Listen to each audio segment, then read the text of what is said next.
l'Inde, le Pakistan, le Bangladesh. 3 pays aujourd'hui, mais en 47.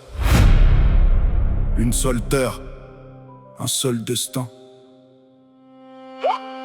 L'Inde, le Pakistan et le Bangladesh, 3 pays aujourd'hui, regarde où l'histoire nous mène. Mais en 47, une seule terre, un seul territoire. Avant qu'une frontière ne change toute la mémoire. Quasi 200 ans sous le rage britannique, puis l'empire s'effondre, la guerre le rend fragile. L'Angleterre s'en va, elle ne contrôle plus le pays. Le temps presse, tout bascule en une nuit. Hindou d'un côté, musulman de l'autre. Alors on décide de couper le monde en deux. Mais la ligne est dessinée par un seul homme, Cyril Radcliffe. Londres comme seul horizon, jamais venu en Inde avancement. 25 semaines seulement pour tracer l'impossible. Des cartes dépassées, des millions concernés. Un simple trait d'encre, des vies bouleversées. Une ligne, une partition, 3 pays, une seule blessure. 5 semaines pour tracer le futur. 2 jours de silence, des siècles de fissures.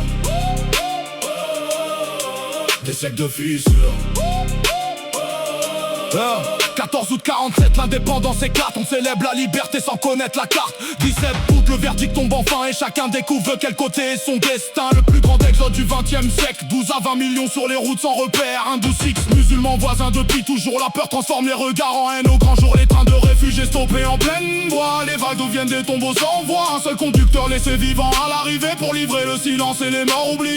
Jusqu'à 2 millions de vies emportées. Le sous-continent marqué à jamais. Le Pakistan est déjà séparé. L'ouest d'un côté, l'est isolé. Entre les deux, 1600 kilomètres.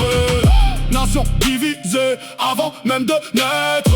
À l'est on parle bengali, mais la voix reste étouffée. Les richesses vont à l'ouest, laisse le sang oublié. 71, le peuple se soulève enfin. Le Bangladesh naît pour reprendre son destin. 2026, la frontière existe encore. Les cicatrices traversent toujours les corps. 3 pays aujourd'hui, mais une mémoire commune.